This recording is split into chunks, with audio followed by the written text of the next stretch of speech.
समयसार ग्रंथ में आचार्य प्रवर कुंद स्वामी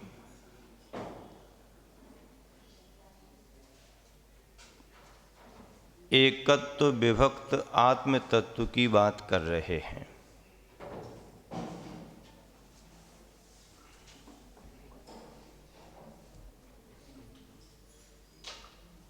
और आचार्य प्रवर का कहना है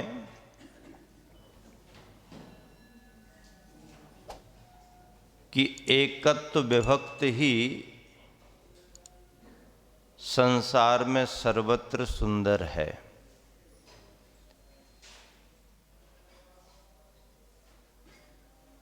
ऐसे भावों को लेकर के आचार्य प्रवर ने कहा, एयत निश्चय गदो समो सब्बत सुंदरो लोये, बंद कहा ये यति तेन विसंवादिनी होती। विसंवाद हो जाता है। कब हो जाता है? जब एक स्वरूप ख्याल में ना आए तो विसंवाद हो जाता है।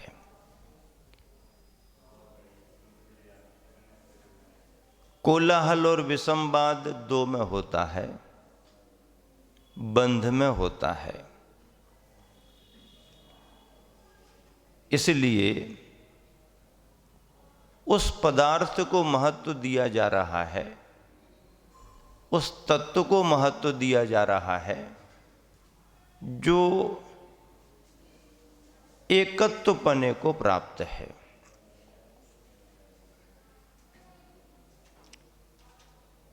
जीव द्रव्य के साथ स्थिति यह है कि संसार परिभ्रमण में ये जीव एकत्वपने को प्राप्त नहीं है।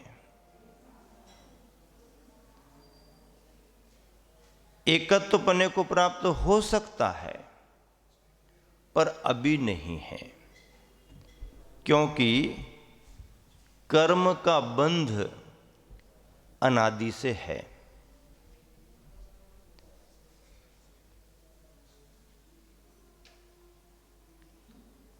ऐसा कभी कोई समय रहा हो, अपन ऐसा सोचें कि पहले बंध ना हो जीव को और किसी समय विशेष से कर्म बंध प्रारंभ हो गया हो, सो ऐसी बात भी नहीं है।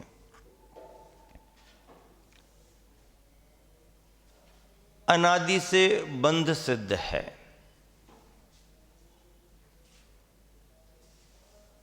अनादि से कर्म का बंध तो है, लेकिन उसको हम समाप्त कर सकते हैं और शुद्धता को प्राप्त कर सकते हैं। बंध क्यों है? बंध किससे होता है? शुद्धता क्या है? शुद्धता कैसे प्राप्त होती है? ये सभी बिंदु समय सार में आपको सुनने के लिए मिल रहे हैं।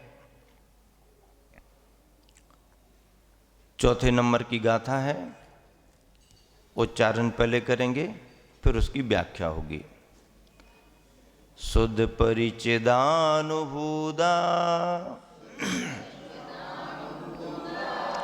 सर्वस्व विकाम भोग बंद कहा,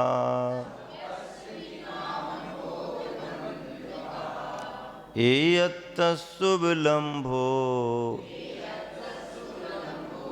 नवरि न सुलभो विहत्तस्स।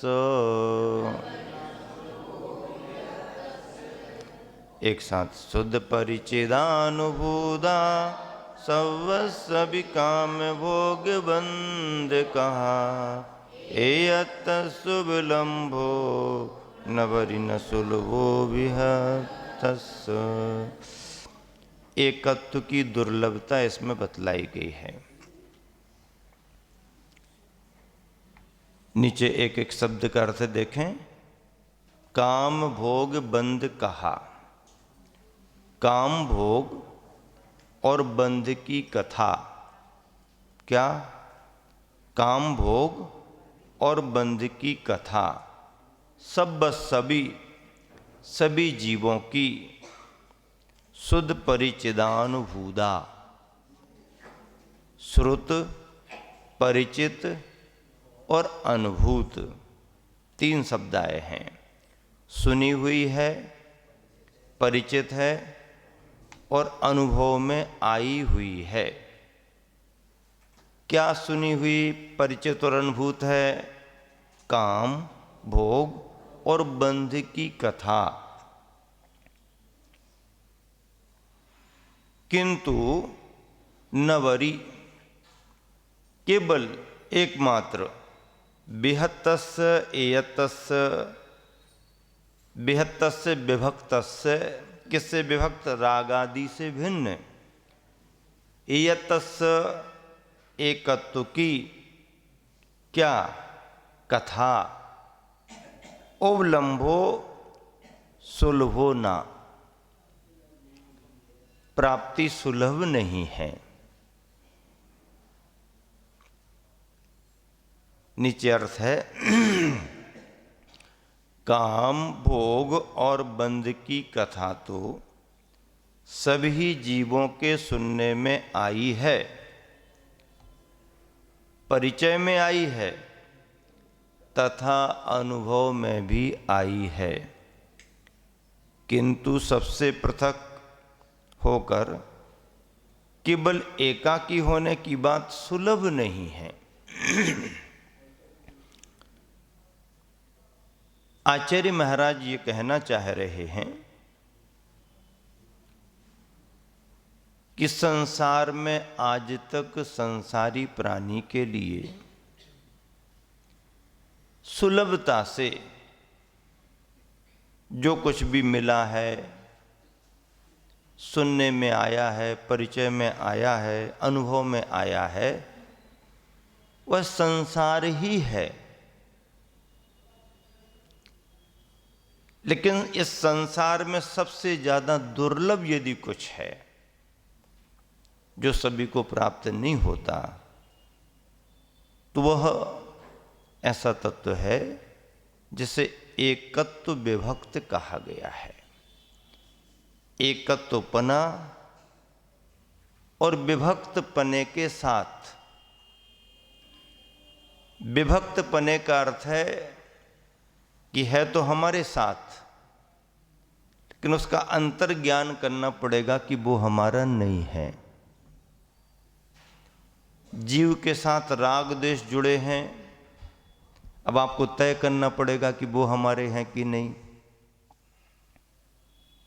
क्रोध, मान, माया, लोभ, विकारी भाव जुड़े हैं, तय करना पड़ेगा है कि नहीं। ज्ञान वर्णादि 8 प्रकार के कर्म जुड़े हैं, तय करना पड़ेगा कि आपके हैं कि नहीं। स्वभाव से हमारे नहीं हैं, लेकिन अवस्था के हिसाब से, अवस्था की दृष्टि से वो हमारे में ही है, और हमारे में है तो हमारे ही जैसे हैं, जैसे लगाना पड़ेगा।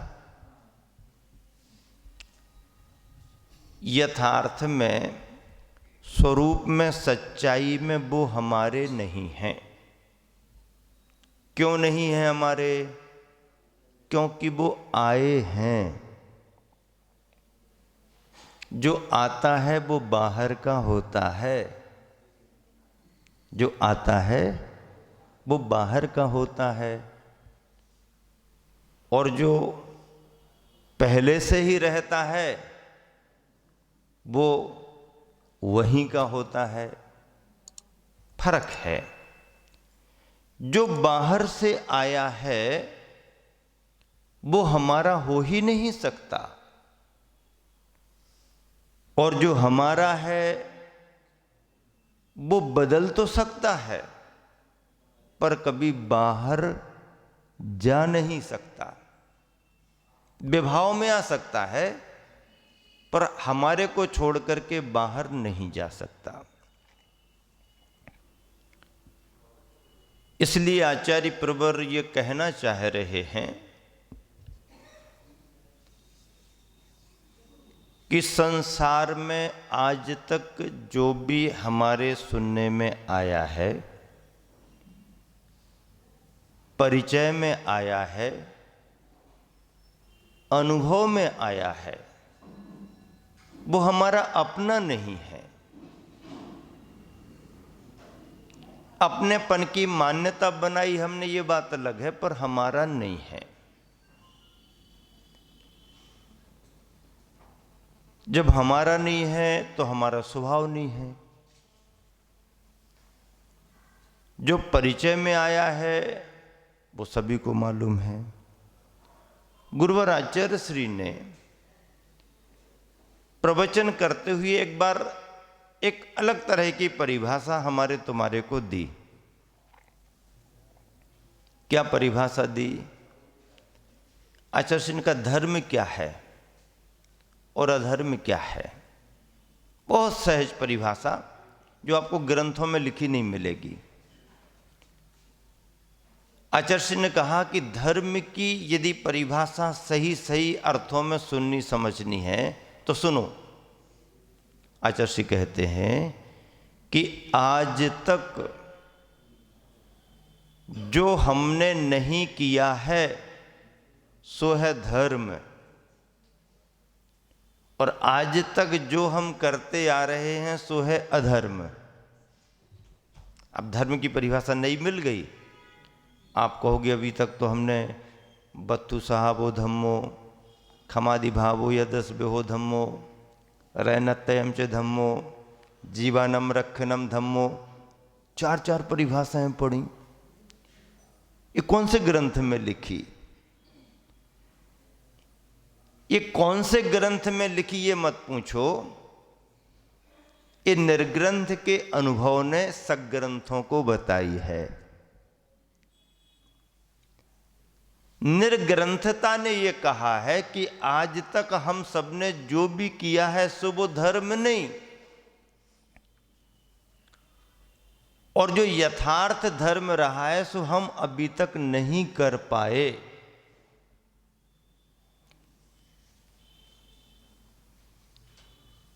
यहां पर एकत्व की दुर्लभता की बात करते हुए आचार्य प्रवर कुंद कुंद स्वामी कह रहे हैं कि संसार में सबसे ज्यादा यदि कुछ दुर्लभ है तो एकत्व की प्राप्ति, एकत्व भावना। वैसे बोधि दुर्लभ भावना में हमने सब पढ़ा कि क्या क्या दुर्लभ है, क्या क्या दुर्लभ है, क्या क्या दुर्लभ है, पर अंत में यही तो बताते कि अपना धर्म पाना, अपना स्वभाव पाना, अपने आत्म तत्व को पाना, रत्नत्रय को पाना, फिर पुरुषार्थ करके शुद्धोपयोग से केवल ज्ञान को पाना और निर्वाण जाना सबसे ज्यादा दुर्लभ है। और यह सब एकत्व को प्राप्त किए बगैर संभव नहीं है। ऐसा एकत्व आचार्य जयसेन स्वामी ने टीका में संक्षेप में लिखा, एकत्व विभक्तम अभेद रत्नत्रय एक परिणतम मिथ्यात्व रागादि रहितम परमात्म स्वरूपम इत्यर्थः।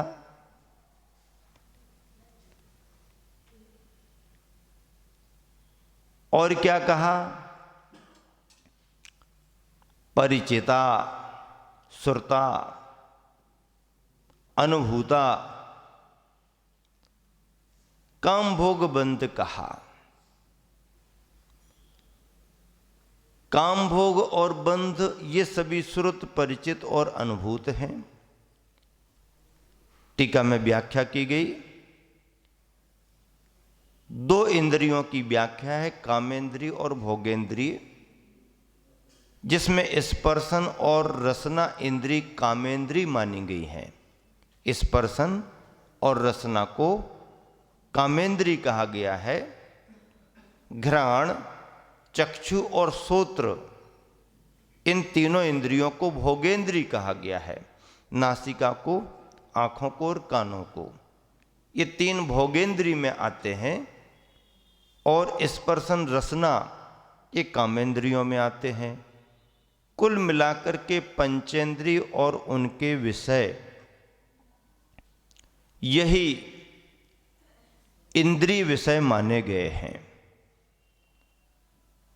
आचार्य प्रवर अमृतचंद्र स्वामी ने जो टीका लिखी, उस टीका में भी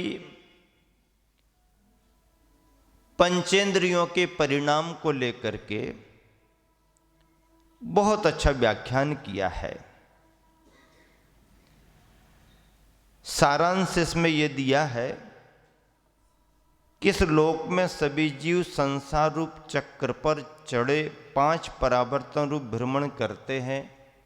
यानी जीव का 5 परावर्तन तो होता है 4 गतियों में।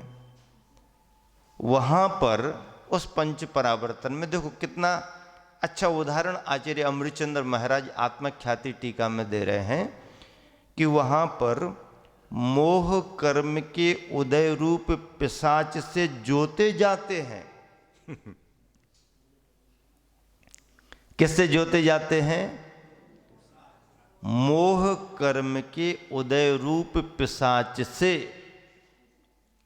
मोह कर्म तो मूल में है।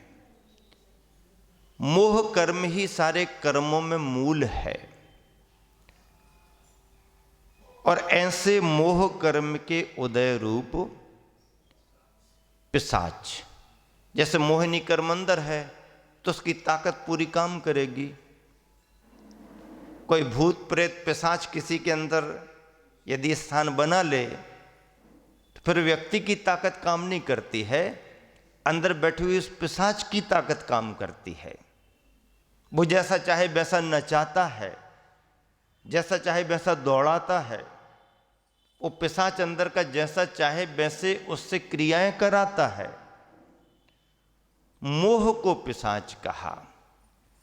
और मोहिनी कर्म के कारण ही ये सारा का सारा, चाहे दर्शन मोहिनी ले लो और चाहे चारित्र मोहिनी ले लो। दर्शन मोहिनी आएगा तो मान्यताओं में गड़बड़ियां रहेंगी, सम्यक मान्यता नहीं बन पाएगी, क्योंकि श्रद्धा के संदर्भ में भ्रम रहेगा, अज्ञानता रहेगी। और चारित्र मोहिनी आएगी, चारित्र मोहिनी का उदय रहेगा तो फिर हम वैसा कर नहीं पाएंगे। दर्शन मोहिनी कर्म हमें अपने स्वरूप को पहचानने नहीं देता है, और चारित्र मोहिनी कर्म जो होता है पहचाने गए स्वरूप को प्राप्त करने नहीं देता है, बाधक बनता है। चरित मोह बस लेस न संयम। तो ऐसा मोह कर्म पिशाच कहा गया है। उस पिशाच से जोते जाते हैं। जोतना जानते हो? बैलों के द्वारा हल चला करके जो खेती होती थी, जोते जाते हैं। इसी कारण से विषयों की तृष्णा रूप दाह से पीड़ित होते हैं। विषयों की तृष्णा रूप दाह से पीड़ित होते हैं। उसमें भी दाह की शांति का उपाय इंद्रियों के रूप आदि विषयों को जानकर उनकी ओर दौड़ते हैं, और परस्पर में भी विषयों का ही उपदेश करते हैं, विषयों की ही प्रेरणा करते हैं। इसलिए काम तथा भोग, इन दोनों की कथा तो अनंत बार सुनी, परिचय में आई और अनुभव में आई, ये सुलभ है। किंतु सब परद्रव्यों से भिन्न चैतन्य चमत्कार स्वरूप अपने आत्मा की कथा ना तो स्वयमेव कभी सुनी गई, न वह परिचय में आई, न वह कभी अनुभव में आई है। इसलिए वह आत्मा की कथा संसार में दुर्लभ है। इस तरह से आचार्य प्रवर अमृतचंद्र स्वामी आत्मख्याति टीका में आचार्य जयसेन स्वामी तात्पर्य वृत्ति में अपना अभिप्राय प्रकट करते हैं। गुरुवर आचार्य श्री ने लिखा है, काम भोग विधि बंधन की कथाएं, भोगी सुनी बहुत की पर ये व्यथाएं, एकत्व की निज कथा सुखधा अकेली, अत्यंत दुर्लभ करूं उस संग केली।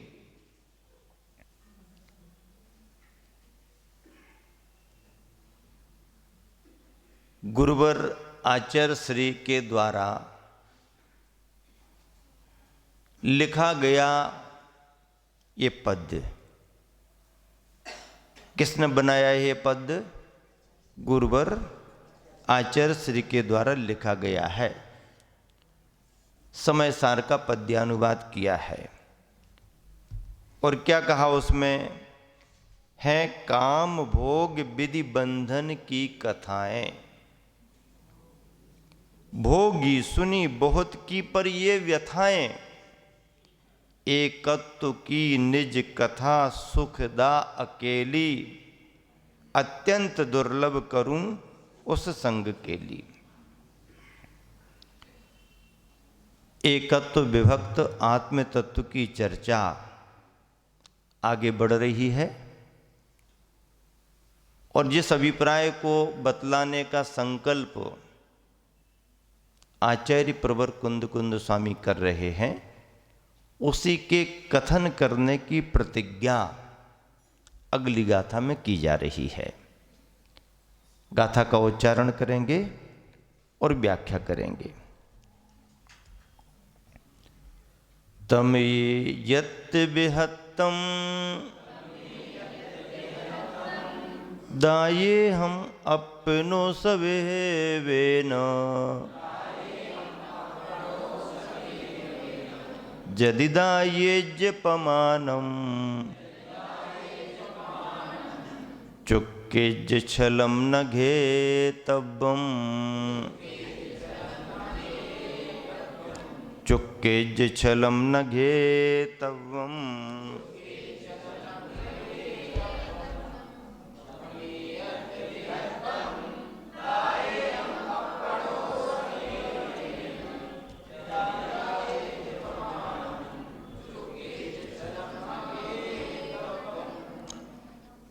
देखो,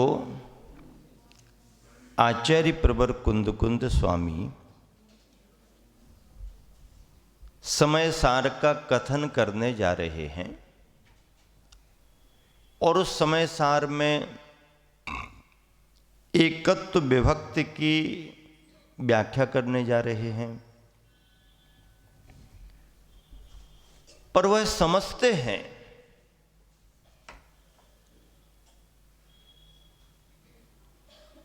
कि कितना ही सावधानी से क्यों न समझाऊं,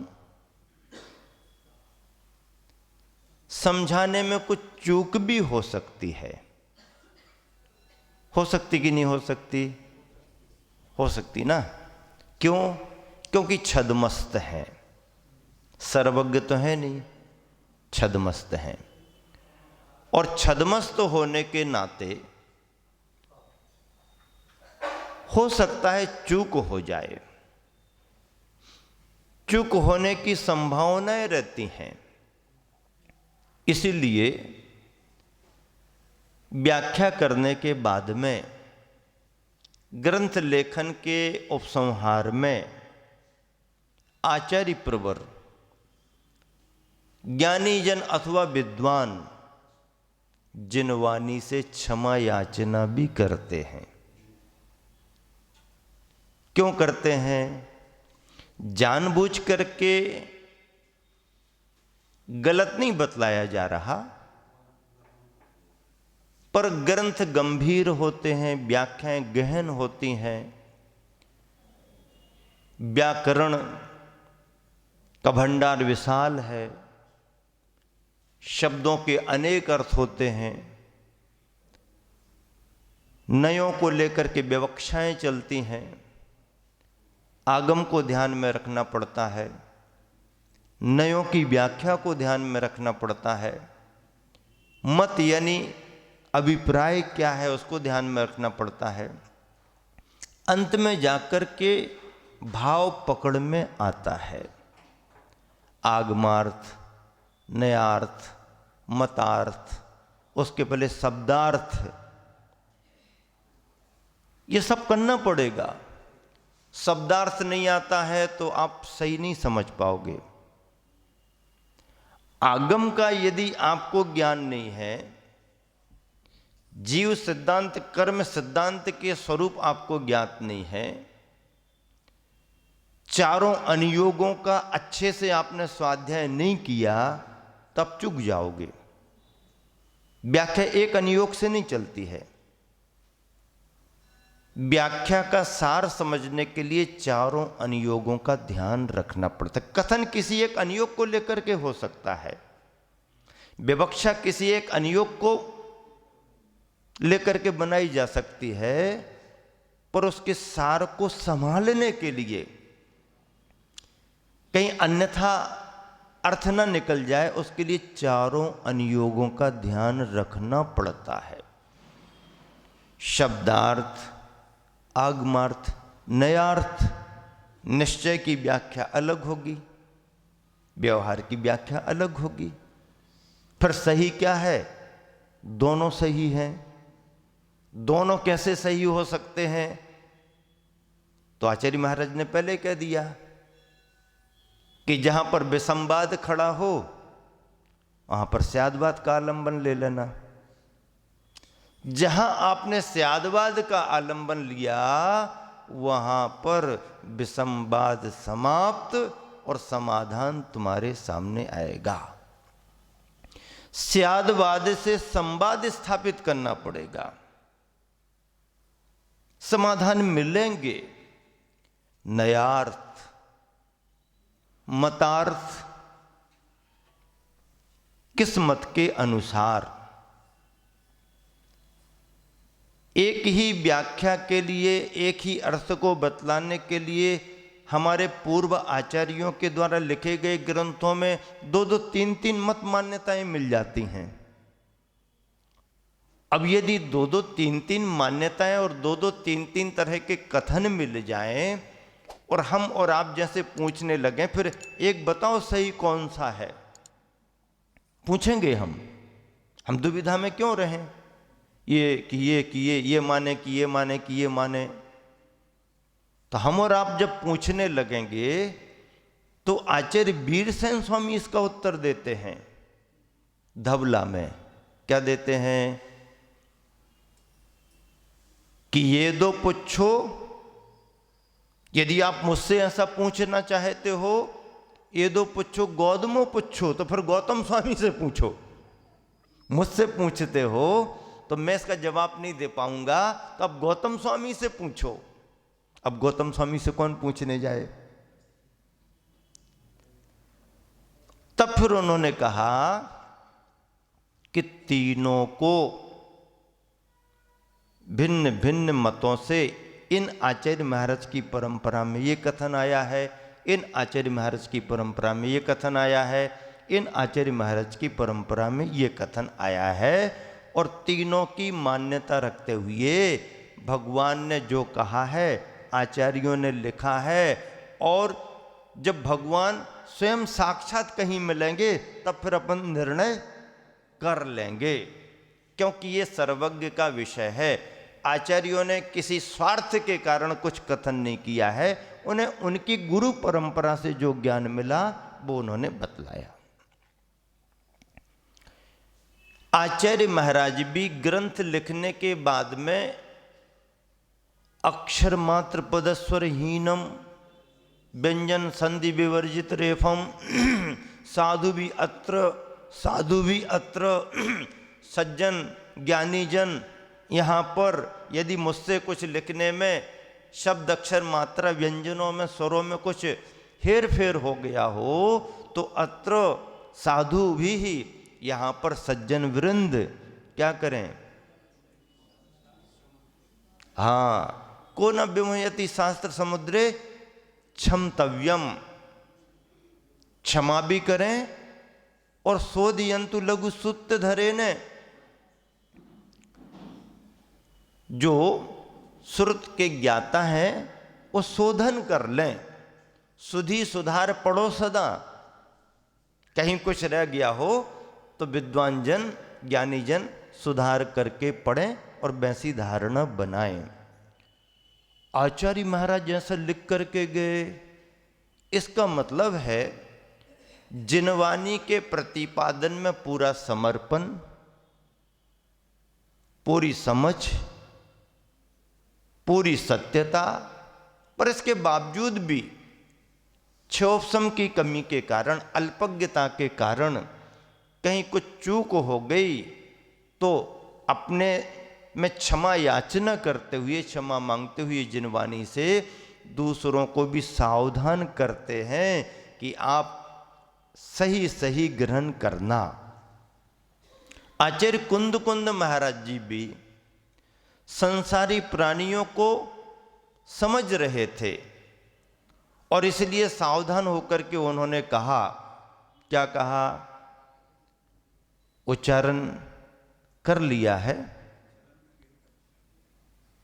तम इयत बिहत्तम दायेहम अपनो सवे वेन यदि दायेज पमानम, तो फिर क्या, चुक्केज छलम न घेतब्बम। उस स्वरूप का प्रतिपादन करने में यदि कहीं चूक जाऊं तो आप कोई भी उसमें से छल ग्रहण नहीं करना। छल ग्रहण करने की संभावनाएं हैं। संसारी प्राणियों में स्वार्थ रहता है, अपना काम सध रहा है तो मार्कर पेन से अंडरलाइन कर देंगे, अलग कलर में स्पष्ट दिखना चाहिए। अपना काम यदि सध रहा है तो मार्कर पेन से अंडरलाइन कर दो, देखो ना लिखा है ना। और यदि अपने स्वार्थ की कोई बात नहीं है या अपना काम सध नहीं पा रहा है तो उसे बहुत अच्छे तरीके से अंडरग्राउंड भी कर दिया जाता है। अंडरग्राउंड जानते हो? हाँ, अंडरग्राउंड। ऊपर से सब आते जाते रहे, पता ही नहीं पड़े नीचे क्या हो रहा है। अंडरग्राउंड कर दिया जाता है।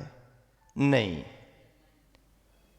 अच्छी बातों के लिए अंडरलाइन करना तो बहुत अच्छी बात है, लेकिन जिस बात से हमारी पुष्टि नहीं हो पा रही है उसे अंडरग्राउंड करना ठीक नहीं है, क्योंकि शास्त्र हमारे तुम्हारे लिए नहीं लिखा गया, शास्त्र तो सभी के लिए लिखा गया है। एक एक शब्द का अर्थ देख लें। तम उस पूर्वोक्त इयत बिहत्तम एकत्व विभक्त यानी अभेद रत्नत्रय रूप को अपनो आत्मा के सभ्य बेनय निज वैभव से दायेयम में दिखलाता हूँ। यदि दायेज्य मैं दिखाऊं और उस दिखाने में पमानम तो उसे प्रमाण मानना। यदि मैं दिखाता हूं तो उसे क्या मानना? प्रमाण मानना। प्रमाण मानने का मतलब सच्चा मानना। पर यदि उसे दिखाते दिखाते, बतलाते बतलाते चुक्केज, यदि कहीं चूक जाऊं तो छलम न घेतब्बम, विपरीत भाव, छल ग्रहण नहीं करना। मैं अर्थात आचार्य कुंद कुंद अपने आपके ज्ञान से उस एकत्व विभक्त का अर्थात शुद्धात्मा का वर्णन कर बतलाऊंगा। यदि मैं बतला सकूं तो उसे स्वीकार कर लेना, और यदि उसमें कहीं चूक जाऊं तो छल ग्रहण नहीं करना। पद्यानुवाद गुरुवर आचार्य ने लिखा है, एक बार मिलान कर लें, एक साथ मिल करके पढ़ लें। स्वात्मानुभूति बल से तुमको दिखाता, एकत्व रूप सुचि आत्म जो सुहाता। भाई देखा यदि सका उर में सुधारो हो काश भूल इसमें छल हा न धारो। स्वात्मानुभूति बल से तुमको दिखाता, एकत्व रूप सूची आत्म जो सुहाता। भाई दिखा यदि सका तो फिर उसे प्रमाण मान करके उर में सुधारो, अच्छे तरीके से धारण करो। हो काश, यदि काश यानी क्वचित कदाचित भूल हो जाए तो इसमें छल, यदि भूल हो गई तो छल हा न धारो, छल को धारण नहीं करो। सब बेहवे न अपनो, ये पद आया हुआ है। स्वकीय मति बेहवे न, टीका में ऐसा लिखा। क्या लिखा आचार्य प्रभु ने? अपनो सब हेवे ने। आचार्य जयसेन स्वामी महाराज टीका में लिखते हैं आत्मनः स्वकीय मति बेभवे न, अपने आप की बुद्धि के वैभव से, आत्मनः स्वकीय मति बेभवे न, अपने आप की बुद्धि के वैभव से यानी बुद्धि की क्षमता से। वैभव का मतलब क्या? वैभव क्षमता ही तो होती है ना। और भैया इनके पास तो मतलब भैया ताकतवर हैं। विभव, वैभव का मतलब है क्षमता। तो अपने आप की बुद्धि की क्षमता से आचार्य कुंद कुंद स्वामी कह रहे हैं कि मैं उस एकत्व विभक्त आत्म तत्व का कथन कर रहा हूं। किससे कर रहा हूं? अपनी बुद्धि की क्षमता से, अपनी मति के विभव से, अपनी बुद्धि की क्षमता से दिखा रहा हूं, दिखला रहा हूं। अब बुद्धि की क्षमता क्या मानी जाए? बुद्धि की क्षमता क्या मानी जाए? छह उपसम। छह उपसम में क्या आता है? जिसके ज्ञान में आगम की बात समझ में आने लगे उसका छह उपसम है। तर्कना जिसकी काम करने लगे उसका छह उपसम है। तर्कना भी एक शक्ति होती है। परम गुरु का उपदेश यदि उसकी समझ में आने लगे तो वो भी है। और फिर स्वसंवेदन भी कहा है। ये अपनी मति के विभव माने गए हैं, अपनी बुद्धि की ये क्षमताएं मानी गई हैं। आगम, तर्क, परम गुरु का उपदेश और स्वसंवेदन प्रत्यक्षपना, विभव में ये चार बिंदु टीकाकार आचार्यों ने स्पष्ट किए। बुद्धि का विभव क्या? बुद्धि का वैभव क्या? क्षमता क्या बुद्धि की? तो जिसकी बुद्धि में आगम ज्ञान आने लगे। आगम का ज्ञान आना सामान्य बात नहीं है। जिसकी बुद्धि तर्क ना करने लगे। बुद्धि तो सबको होती है पर तर्क वितर्क नहीं कर पाते हैं, तो तर्कना भी आना चाहिए। बुद्धि में प्रज्ञापना भी आता है। प्रज्ञा कहेंगे तो बुद्धि की अलग अवस्था बनेगी, बुद्धि कहेंगे तो सामान्य अवस्था बनेगी। प्रज्ञा एक विशेष अवस्था मानी जाती है, तो उसमें तर्क आना चाहिए। परम गुरु का उपदेश भी जुड़ना चाहिए। आचार्य परंपरा, परम गुरु का उपदेश का मतलब है आचार्य परंपरा का भी ज्ञान होना चाहिए। और फिर जो पढ़ा जा रहा है, सुना जा रहा है, उस स्वसंवेदन में भी प्रत्यक्ष होना चाहिए। स्वसंवेदन में प्रत्यक्षपना आना चाहिए। ये मति का विभव है। इष्टोपदेश में आचार्य पूज्यपाद स्वामी ने लिखा, गुरु पदेशादभ्यासात् संवित्ते स्वपरांतरम जानाति यह स जानाति मोक्ष सौख्यम निरंतरम। इष्टोपदेश में पूज्यपाद स्वामी ने लिखा कि तत्व को कैसे जानो, तत्व को कैसे जानो। गुरुपदेशात। पहले नंबर पर पहला पद लिखा पूज्यपाद स्वामी ने कि तत्व को जानने के लिए गुरुपदेशात, गुरु के उपदेश से तत्व को जानो। फिर अगला पद लिखा चरण अभ्यासात, गुरु का उपदेश मिल गया, अभ्यास में उतारो उसको। सुन लिया, बिसर गया, काम आगे नहीं बनेगा। गुरुपदेशात अभ्यासात, अभ्यास में लाओ। फिर संवित्ते है, अभ्यास के साथ फिर अनुभव में लाओ। अभ्यास का मतलब विधि में ढलो, दिनचर्या बनाओ और फिर उसका अनुभव करो, संवेदन करो। गुरुपदेशात अभ्यासात संवित्ते है, किसका? स्वपर अंतरम, स्वपर का भेद विज्ञान। अपना क्या है, पराया क्या है, अपना क्या है, पराया क्या है, ये स्वपर का अंतर गुरु के उपदेश से, अभ्यास से और अपने अनुभव से जानो। या जानाती, ऐसा जो जानता है, सा जानाती, वह अपने आप को जानता है और वही मोक्ष सौख्यम निरंतरम, मोक्ष के सुख को निरंतर पाता है। इस तरह दो गाथाओं के द्वारा आज समय सार का व्याख्यान आपके सामने रखा गया। इस व्याख्यान में भी कहीं मैं भी चूक गया हूं तो भी आप छल ग्रहण नहीं करना। संसारी प्राणी की सबसे बड़ी प्रवृत्तियों में कई बार ये देखने में आ जाता है कि छल भी ग्रहण कर लेता है।